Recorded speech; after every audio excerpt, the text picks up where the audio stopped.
Hello student, welcome to my YouTube channel physics की। आज की हम इस वीडियो में डिस्कस करने वाले हैं उत्तराखंड एलटी के मैथ का प्रीवियस ईयर क्वेश्चंस, जिसमें हम फिजिक्स के क्वेश्चंस डिस्कस करेंगे। क्वेश्चंस डिस्कस करने के साथ साथ हम लोग आगे जो एलटी का एग्ज़ाम आ रहा है उसमें किस तरीके के क्वेश्चंस आ सकते हैं वो भी हम देखेंगे। क्वेश्चंस करते समय ही हम क्या आगे आने वाले क्वेश्चंस की क्या पॉसिबिलिटीज है, किस तरह के क्वेश्चंस बनाए जा सकते हैं, वो चीज़ें हम लोग डिस्कस करेंगे। ओके, तो चलिए स्टार्ट करते हैं। ये जो पेपर है 2018 का पेपर है, ठीक, 2018 का मैथ का पेपर है, एलटी मैथ का पेपर। तो देखिए स्टार्ट करते हैं पहले क्वेश्चन से। In a class A power amplifier the collector current flows at all time during what. मतलब क्लास ए एम्पलीफायर में जो कलेक्टर करंट है वो कब मतलब फ्लो करती रहती है।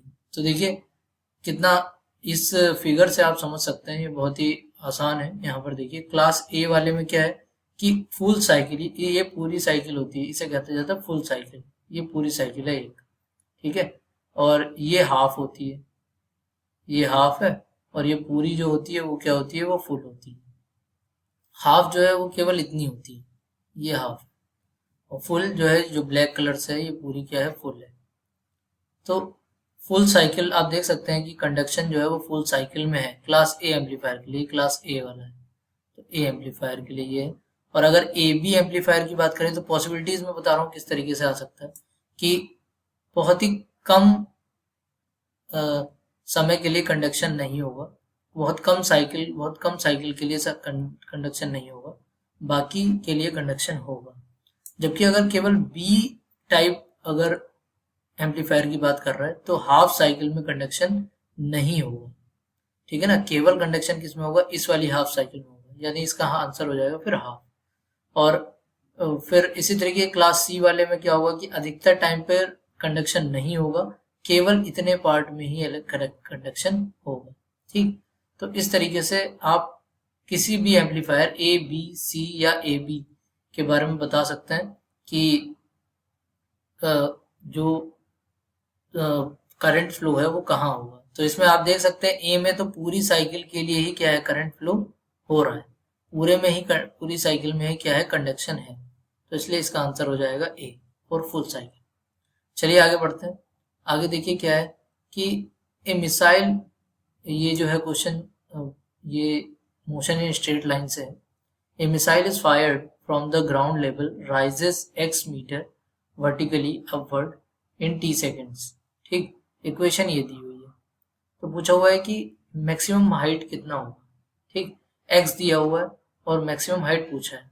तो हमको पता है कि अगर कोई भी मिसाइल है उसे अगर ऐसे दागा गया ऊपर, तो मैक्सिमम हाइट पर जाके इसकी वेलोसिटी कितनी हो जाएगी, 0, ठीक। तो इससे हमें फायदा क्या होगा कि हम टी फाइंड आउट कर पाएंगे, ठीक है। टी फाइंड आउट कर लेंगे तो हमारे पास एक्स भी आ जाएगा। एक्स ही तो क्या है, डिस्प्लेसमेंट है, और एक्स कहाँ पर मैक्सिमम है, जब वी क्या है, 0। तो पहले एक्स से वी फाइंड आउट करते हैं। तो एक्स कितना दिया हुआ है, 100t माइनस 25/2 t²। तो v कैसे निकालते हैं, dx/dt से निकाल लेते हैं, ठीक है। v की तो डेफिनेशन यही होती है, तो dx/dt इसका डिफरेंशिएशन 100 हो जाएगा, t का 1 है, मतलब 100 तो ऐसे कांस्टेंट है और t का 1 हो गया, ये 25/2 हो गया, और t² का डिफरेंशिएशन 2t हो गया, ठीक। 2 से 2 कैंसिल हो गया। तो एट मैक्सिमम हाइट पर क्या है, एट मैक्सिमम हाइट पर v इज इक्वल टू क्या है, 0। तो 0 is equal to 100 minus 25t, ठीक है। तो 25t इज इक्वल टू कितना हो गया, 100। तो इसे यहाँ पर सॉल्व कर लेते हैं आगे। तो 25t इज इक्वल टू क्या है, हमारे पास 100 है, तो t इज इक्वल टू 100/25, यानी कि 4 सेकेंड पर ये मैक्सिमम हाइट रीच कर लेंगे। तो ये भी तो एक तरीके की हाइट ही है, x क्या है, x डिस्प्लेसमेंट है, हाइट है। तो x इज इक्वल टू कितना हो जाएगा, x मैक्स अगर लिखेंगे तो t यहाँ पर पुट कर देंगे, ठीक है। तो t आपके पास कितना है, 4 आया, तो 100 माइनस 100 इंटू 4, 25/2 इंटू 4 इंटू 4 ये हो गया 400, इससे कट गया 2 टाइम्स, ठीक है। तो माइनस 25 चौका 100, 100 दूनी 200, तो एक्स मैक्स कितना आ गया आपके पास, ये आ गया 200, ठीक है, इतना आ गया। तो ये आसान है, यानी हमारा आंसर क्या हो जाएगा, 200 मीटर। ठीक, इजी था। आगे बढ़ते हैं हम, आगे क्या है, और इसमें देखिए क्वेश्चन की पॉसिबिलिटी क्या है, डेफिनेशंस होती हैं वो आपको याद रखनी है। जैसे अभी हमने v इज इक्वल टू बता दिया dx ओवर dt होता है, a is equal to dv by dt होता है, ठीक है, और a is equal to v dv by dx भी होता है। तो इन पर क्वेश्चंस आ सकते हैं, ठीक है, इन फॉर्मूले पर। यही है इंस्टेंटेनियस डेफिनेशंस है, v a और a दो a की हैं और एक v की।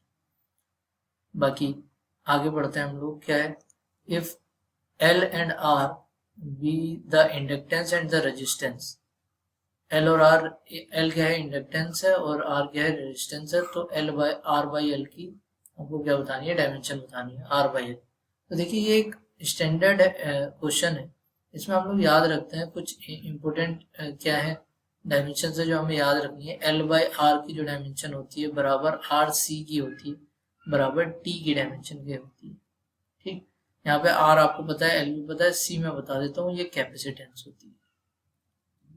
ठीक है, इसी तरीके से एक और डायमेंशन होती है जो इम्पोर्टेंट है, जो कि 1/√ऑफ म्यू नॉट एप्सिलॉन नॉट होता है। ये क्या होती है, परमेबिलिटी होती है, ये परमिटिविटी होती है वैक्यूम की।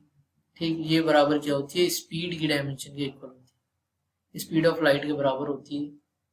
फिलहाल यहाँ पर L बाई आर नहीं पूछा है, R बाई L पूछा है, तो R बाई L कितना हो जाएगा, 1/t, यानी कि T इनवर्स हो जाएगा। ठीक है, तो T इनवर्स इसमें से कौन सा ऑप्शन है, B। चलिए ठीक है, आगे बढ़ते हैं। आगे देखिए 39 क्वेश्चन के 39 क्वेश्चन क्या कह रहा है, liquid helium is a superfluid at. Superfluid कब बन जाता है, लिक्विड हीलियम तो एक मटेरियल है, लेकिन ये सुपर फ्लूइड कब बन जाता है। सुपर फ्लूइड क्या होता है कि अलग तरीके, एक सुपर फ्लूइड जो है वो नॉर्मल फ्लूइड से अलग होता है, इसकी अलग बिल्कुल अलग प्रॉपर्टीज होती हैं सुपर फ्लूइड की। ठीक है, खैर हम उस पर नहीं जा रहे। फिलहाल सुपर फ्लूइड बहुत ज्यादा ठंडे होते हैं। ये है कि अब देखिए अब वाला तो आंसर होगा नहीं, तो इसमें ये मेमोरी बेस्ड क्वेश्चन ही है। इसमें जो सुपर फ्लूइड कितने टेम्परेचर के बाद हीलियम जो है, लिक्विड हीलियम को सुपर फ्लूइड कब बन जाता है, 2.19 केल्विन के से कम टेम्परेचर पर बनता है। ठीक है, अगर लिक्विड हीलियम है उसका टेम्परेचर 2.9 केल्विन से कम करेंगे तो वो सुपर फ्लूइड बन जाता है। इस पर और किस तरीके के क्वेश्चंस आ सकते हैं। ठीक है, तो सुपर फ्लूइड के कुछ एग्जांपल यहाँ पर देखिए, दो तरीके के एग्जांपल दिए, एक हीलियम 3 है और एक क्या है, हीलियम 4 है। तो इसके लिए ये सुपर फ्लूइड कब बनता है, हीलियम 4, इसके लिए टेम्परेचर 2.17 केल्विन से कम होना चाहिए, वही 1719, इनका थोड़ा सा इधर उधर है, इससे कोई दिक्कत नहीं है। ठीक है ना, 2.17 केल्विन से क्या होना चाहिए, कम होना चाहिए हीलियम 4 के लिए। ठीक है, ओके, और जबकि हीलियम 3 अगर है तो उसके लिए टेम्परेचर और कम होना चाहिए सुपर फ्लूइड बनने के लिए, वो कितना होना चाहिए, 0.0025 केल्विन से कम होना चाहिए। क्लियर, चलिए आगे बढ़ते हैं। आगे क्वेश्चन क्या है, आगे को जो क्वेश्चन है वो ऑप्टिक्स है। क्वेश्चन है कि जो रिफ्रैक्टिव इंडेक्स है एयर का विद रिस्पेक्ट टू ग्लास इतना दिया हुआ, ठीक है ना, and refractive index of the diamond जो दिया हुआ है with respect to the air वो इतना दिया हुआ है। ठीक है, तो रिफ्रैक्टिव इंडेक्स ऑफ हमसे क्या पूछा हुआ है, ग्लास पूछा है with respect to the diamond. तो इस तरीके के क्वेश्चन करने के लिए आपको पहले पता होना चाहिए, जैसे refractive index of 2, RI of 2, ठीक है, विद रिस्पेक्ट टू अगर आपको 1 लिखना है, ठीक, तो इसे लिखा जाएगा N21 जो कि होगा N2 अपॉन N1 से। अगर ये पता है तो आप कर जाएंगे। तो अब बस इसमें क्या करना है, इसमें जैसे दिया हुआ है कि रिफ्रैक्टिव इंडेक्स दिया हुआ है, किस चीज का दिया हुआ है, रिफ्रैक्टिव इंडेक्स ऑफ एयर, तो रिफ्रैक्टिव इंडेक्स ऑफ एयर हमने लिखा upon refractive with respect to क्या ग्लास है, तो अपॉन ग्लास, ठीक है, बराबर कितना दिया, 2/3। एक ये दिया हुआ। दूसरा डेटा हमारे पास क्या दिया हुआ है, दूसरा डेटा दिया हुआ है, दूसरा डेटा है कि refractive index of diamond, refractive index of the diamond with respect to the refractive index of the air, तो नीचे आएगा जो विद रिस्पेक्ट टू होता है, ये 12/5। हमसे पूछा गया है, हमसे पूछा है refractive index of the glass with respect to the diamond बताइए सर। तो refractive index of the glass with respect to the क्या बताना है हमें, डायमंड बताना है।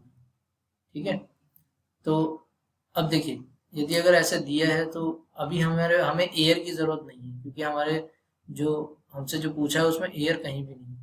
तो आपको मैंने फॉर्मूला बताया है, फॉर्मूला क्या है, इसे थोड़ा सा ऊपर लिख देता हूँ, एन जी अपॉन क्या पूछा है हमसे, एन डी पूछा हुआ है। ठीक है, तो इसे लिख सकते हैं N G upon N A, और ए से ऊपर नीचे मल्टीप्लाई करें तो N A upon N D लिख देते हैं। इन दोनों की वैल्यू आपको पता है सिंपली। ठीक है ना, देखिए इसकी वैल्यू क्या है, ये है N A upon N G, तो N G upon N A चाहिए हमें यहाँ पर, तो इसे N G upon N A कितना आ जाएगा, सिंपली आ जाएगा 3/2। और ऐसे ही एन ए अपॉन यहाँ पे चाहिए हमें N A upon N D, तो यहाँ पे इसे उल्टा उल्टा कर दीजिए, N A by N D is equal to कितना आ जाएगा 5/12 आ जाएगा।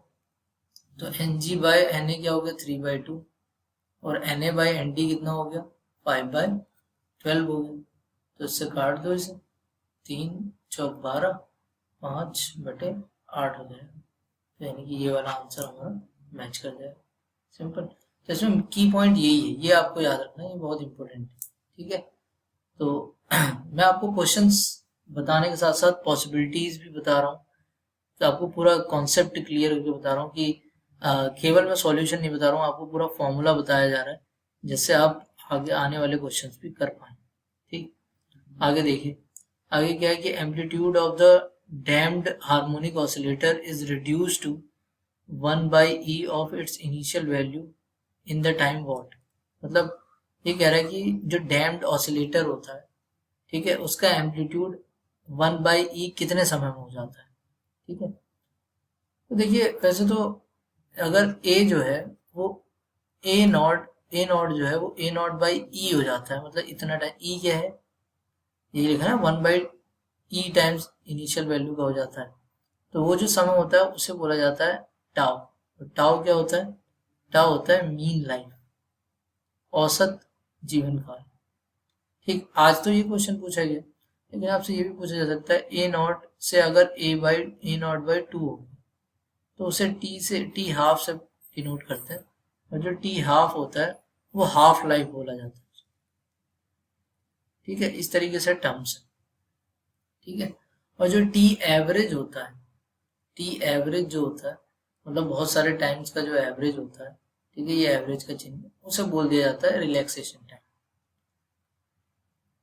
Session time.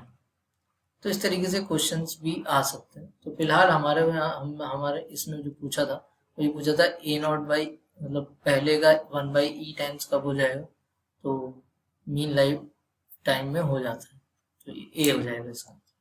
क्लियर, आगे बढ़ते हैं हम। आगे क्या है कि two waves having intensities in the ratio of the 9:1 reduces the interference, the ratio of the maximum to minimum intensity is what।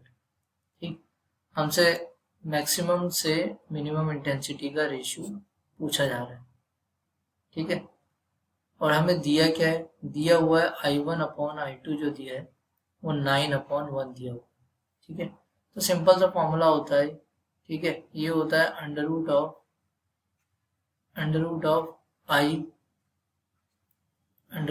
I1 minus under root of I2, यहाँ plus रहता है मैक्स में, अपॉन में under root of I1 minus under root of I2, और इसका पूरे का क्या होता है, स्क्वायर होता है, ये होता है।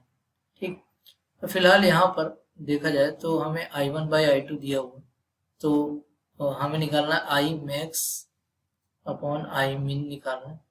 ठीक है, तो अगर आप यहाँ पे अंडर I2 कॉमन ले लें तो इसे इस तरीके का बन जाएगा, I1/√I2 +1, और यहाँ पे भी नीचे भी लेंगे कॉमन तो कट जाएगा, I1/I2 -1 का ये क्या हो गया होल स्क्वायर।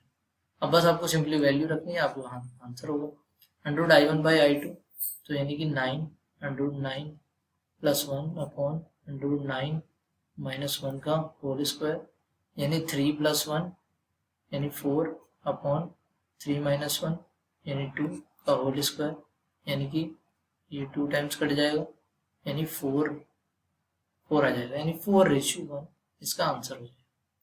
बाकी इसमें क्या और पूछ सकता है, इसमें आज ये पूछा है आई मैक्स बाई आई मिन, ठीक है। किसमें पूछा है, इंटेंसिटीज में। अगर एम्पलीट्यूड दे दे तो कैसे निकाला जाएगा, तो सिंपली आपको क्या करना है, यहाँ पर amplitude A1 plus amplitude A2 upon amplitude A1 minus amplitude A2 का होल स्क्वायर।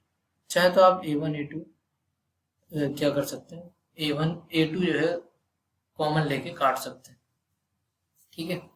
तो इस तरीके की चीज़ है। तो ये फॉर्मूला भी इम्पोर्टेंट है, ये दोनों ही फॉर्मूले बहुत इम्पोर्टेंट है, ठीक। अगर एम्पलीट्यूड का रेशियो देगा तो आप ये यूज कर लेंगे, और इंटेंसिटीज का रेशियो दिया तो आप ये यूज कर लेंगे। चलिए आगे बढ़ते हैं हम लोग। आगे देखिए क्या है कि the equation of the motion of the particle is given by this, then what will be the velocity when the acceleration is 2, ठीक है ना। जब वेलोसिटी पूछ रहा है, जब एक्सेलरेशन कितना है, जब 2 है, ठीक है। तो फिलहाल हमें तो s दिया हुआ है, डिस्प्लेसमेंट दिया हुआ, तो हमें पहले वेलोसिटी निकालनी तो पड़ेगी।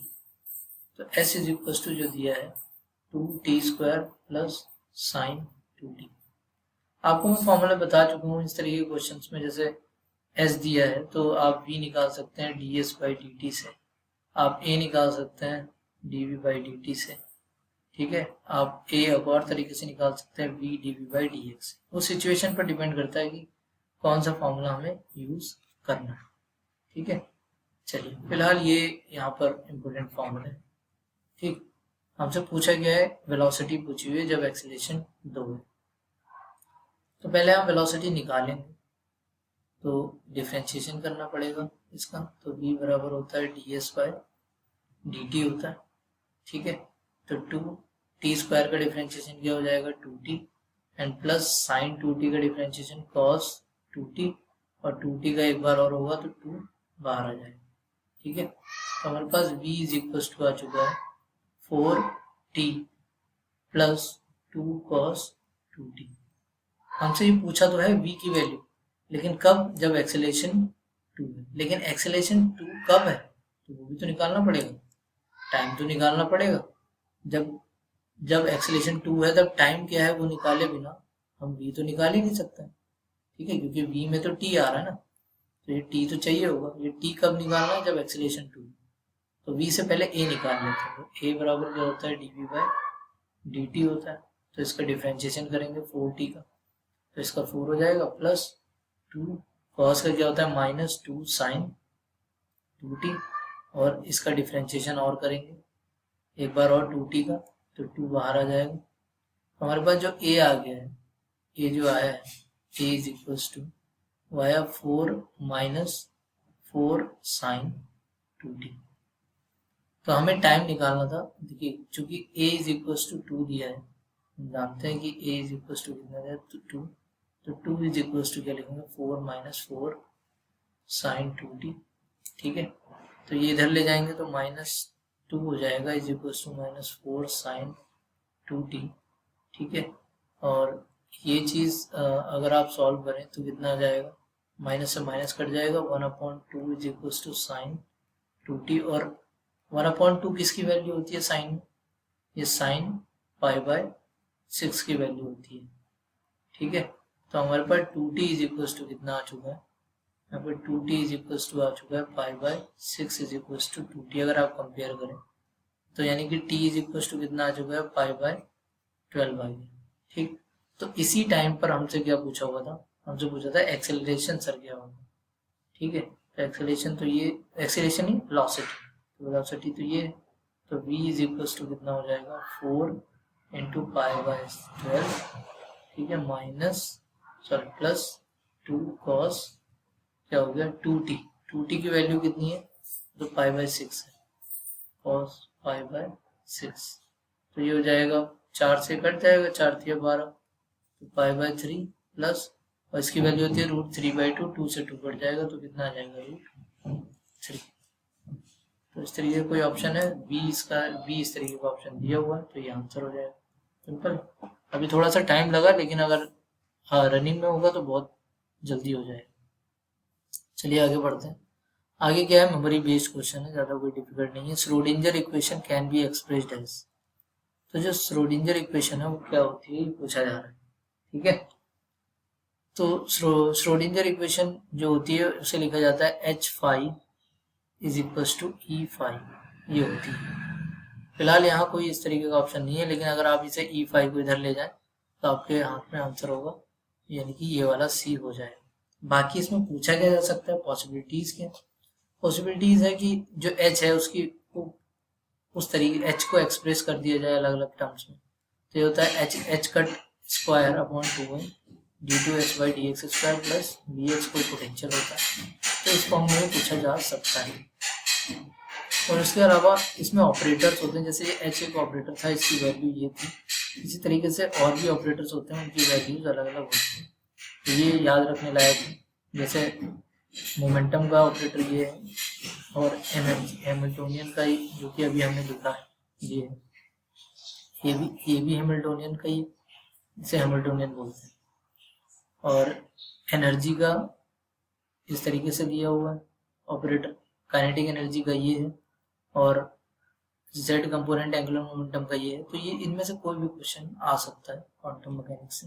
ठीक है, ये कुछ इंपॉर्टेंट चीजें इसलिए मैं बताता जा रहा हूँ। चलिए आगे बढ़ते हैं हम। आगे क्या है, ये भी मेमोरी बेस्ड क्वेश्चन है। जैसे इसमें क्या है कि intrinsic equation of the common catenary, catenary एक तरीके ग्राफ होता है, तो उस ग्राफ की इक्वेशन पूछी जा रही है। ठीक है, तो उसकी इक्वेशन होती है ये y is equal to a cos hyperbolic x upon c, ये नहीं होती है। ठीक है, तो ये इसका आंसर हो जाएगा, intrinsic equation of common catenary.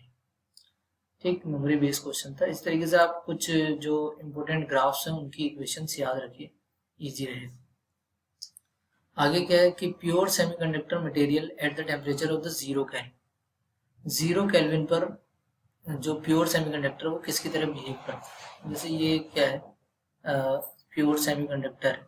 ठीक है, तो क्या है कि कोई भी फ्री इलेक्ट्रॉन नहीं होता, सारे बॉन्ड्स क्या हैं वो ऑक्यूपाइड होते हैं, उनमें से कोई भी इलेक्ट्रॉन क्या है वो इधर उधर मूव नहीं करता है, क्योंकि कोई थर्मल एनर्जी नहीं मिलती है।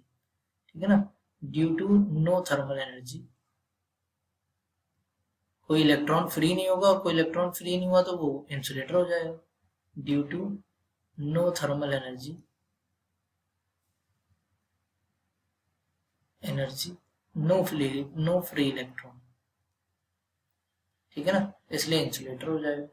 0 केल्विन पर सेमीकंडक्टर जो होता है, प्योर सेमीकंडक्टर, वो एक इंसुलेटर की तरह बिहेव करता है। चलिए आगे बढ़ते हैं।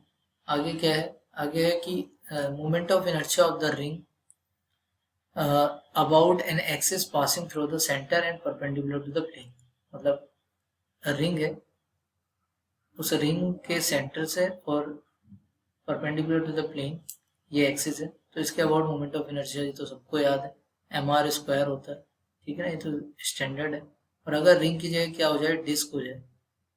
ठीक, अच्छा रिंग में अभी अगर इस एक्सिस के थ्रू पूछ लिया, आने वाले एग्जाम्स में इस एक्सिस के थ्रू भी पूछ सकता है, तो इसके अबाउट जो मोमेंट ऑफ इनर्शिया होता है वो सिंपली आप पैरेलल एक्सिस थ्योरम से निकाल सकते हो। वो खैर मैं यहाँ डिस्कस नहीं कर रहा हूँ, लेकिन इसका आंसर जो आता है वो निकल के आता है 2mr स्क्वायर इसके अबाउट।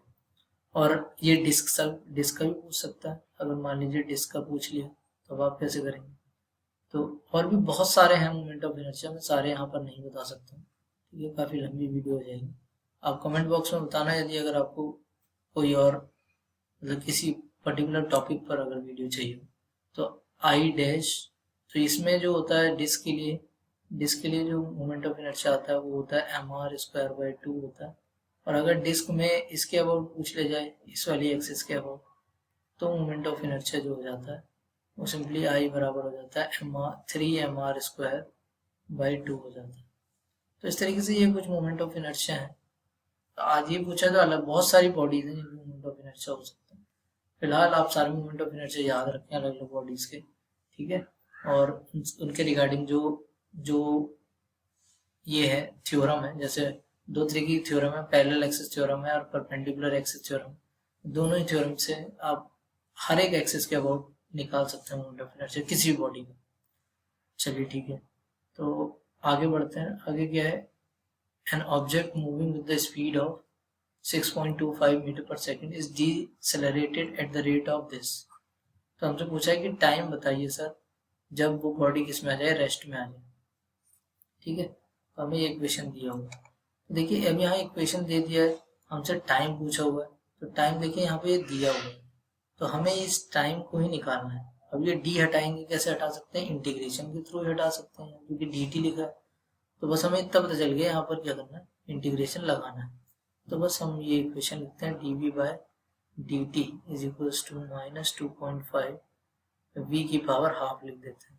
ठीक है, हमें टी निकालना है, तो वेरिएबल ऑफ सेपरेशन का यूज कर सकते हैं। ये वी की पावर हाफ हो गया, -2.5 डी टी हो गया यहाँ पर। ठीक है, अब वी की पावर हाफ माइनस हाफ हो गया, ये डी वी हो गया इधर, -2.5 डी टी, दोनों तरफ इंटीग्रेशन कर दीजिए। ठीक है, तो देखिए क्या आएगा, -2.5 इंटीग्रेशन डी टी। तो अगर आप इसे इंटीग्रेट करें तो v की पावर हाफ क्या हो जाएगा, v की पावर -हाफ + 1 अपॉन -हाफ + 1 बराबर क्या हो जाएगा, -2.5 dt t। अब यहाँ पे हम लिमिट भी लगा देते हैं, क्योंकि हमसे पूछ रहा था कहाँ से कहाँ। देखिए स्टार्टिंग में जो इसने वेलोसिटी दी हुई है वो कितनी दी है, 6.25। ठीक है, तो जब हम यहाँ पे टाइम की लिमिट लगाएंगे, ठीक है, तो टाइम लिमिट आप चाहे तो यहाँ भी लगा सकते थे। टाइम की लिमिट यहाँ पे लगाएंगे 0 से t, और 0 पर कितनी है वेलोसिटी, 6.25 है, और t पर पूछ रहा है कि कितनी हो। ठीक है, मतलब सॉरी, फिर ये पूछ रहा था कि कितने समय में बॉडी रेस्ट में आ जाएगी, यानी कि वेलोसिटी 0 कब हो जाएगी। ठीक है, तो हमने मान लिया t समय में वो 0 हो जाएगी, वही t समय ये पूछ रहा है। यहाँ भी क्या जाएगी लिमिट, 6.25 से 0 जाएगी, और यहाँ पर कितनी जाएगी, 0 से t जाएगी। ठीक, तो इसका इंटीग्रेशन करेंगे, -हाफ + 1, ये हाफ हो जाएगा, तो ये हो जाएगा v की पावर हाफ अपॉन हाफ, और लिमिट जा रही है 6.25 से 0, और ये हो गया -2.5, लिमिट जाएगी t -0, पहले upper limit minus lower limit. ठीक है, 2 पर पहुंचेगा, तो 6.25 का पावर हाफ -0 का पावर हाफ बराबर -2.5 t। इसे सॉल्व करेंगे तो ये आ जाएगा 2 इंटू 6.25 का रूट कितना हो जाएगा, 2.5 हो जाएगा। ठीक है, बराबर -2.5। अच्छा, पहले अपर लिमिट रखते हैं, यहाँ हमने गलती कर दी है, पहले अपर लिमिट रखेंगे तो 0 - 6.25 का लिमिट जाएगा, पहले अपर लिमिट फिर लोअर लिमिट। ठीक है, तो इससे क्या होगा कि ये कट जाएगा, यहाँ माइनस भी आएगा, माइनस से माइनस भी कट जाएगा, तो हमारे पास t इज इक्वल टू कितना आ जाएगा, 2 सेकेंड आ जाएगा। क्लियर, चलिए आगे बढ़ते हैं। 69 क्वेश्चन देखिए क्या कह रहा है। ये तो खैर मेमोरी बेस्ड है। Clausius Mossotti equation gives the relation between, जिसे क्लॉसियस-मेसोटी इक्वेशन याद है वही कर पाएगा, तो मैंने यहाँ लिख दिया है पहले ही, ये क्लॉसियस-मेसोटी इक्वेशन है, और इसमें ये क्या है, ये n, इसे ऐसे भी लिख सकते हैं, n alpha by 3 epsilon not बराबर k -1 अपॉन k + 2। अब ये जो k है यहाँ पर, k जो है इसे डाइलेक्ट्रिक कांस्टेंट बोलते हैं, डाइलेक्ट्रिक कांस्टेंट, या फिर रिलेटिव परमिटिविटी भी बोल देते हैं, रिलेटिव परमिटिविटी। ठीक है, ये कह देते हैं। यहाँ पर जो अल्फा है, इसे बोला जाता है मॉलिक्यूलर पोलराइजेबिलिटी, या पोलराइजेबिलिटी भी बोल सकते हैं, पोलराइजेबिलिटी। ठीक है, और ये परमिटिविटी ऑफ द वैक्यूम है, बाकी सारी चीजें हैं। तो आप देख सकते हैं ये रिलेशन किस किस के बीच में है, अल्फा है यहाँ पर और के है। अल्फा क्या है, पोलराइजेबिलिटी है, और के क्या है, डाइलेक्ट्रिक कांस्टेंट है। तो डाइलेक्ट्रिक कांस्टेंट तथा मॉलिक्यूलर पोलराइजेबिलिटी के बीच में इक्वेशन होती है। बाकी इस पर और क्वेश्चन किस तरीके से, ये इक्वेशन कई अलग अलग तरीके से दी जा सकती है, उसमें से 4 ऑप्शन बनाए जा सकते हैं, तो इस चीजें पूछी जा सकती हैं। ठीक है, ओके। तो चलिए आगे बढ़ते हैं। आगे क्या है कि proton and the neutron are the member of what. ठीक है, proton and the neutron are the member of कौन सी फैमिली के मेंबर हैं, ये पूछा जा रहा है। मेजॉन फैमिली, लेप्टॉन, बैरियन या फोटोन। ठीक, तो देखिए मैंने यहाँ पर एक चार्ट आपको दिखाया हुआ है। तो एलिमेंट्री पार्टिकल को जो बांटा जा सकता है वो दो में बांटा जा सकता है, एक तो हेड्रॉन्स में और दूसरा लेप्टॉन्स में। ठीक है, ये चार्ट बहुत इंपॉर्टेंट है, एलिमेंट्री पार्टिकल पे कोई क्वेश्चन आएगा तो यहाँ से आराम से बन जाएगा। ठीक है, अब हेड्रॉन्स को दो भागों में बांटा जा सकता है, एक तो मेजोन्स में और एक बैरियंस में। मेजोन्स में कौन से पार्टिकल्स होते हैं?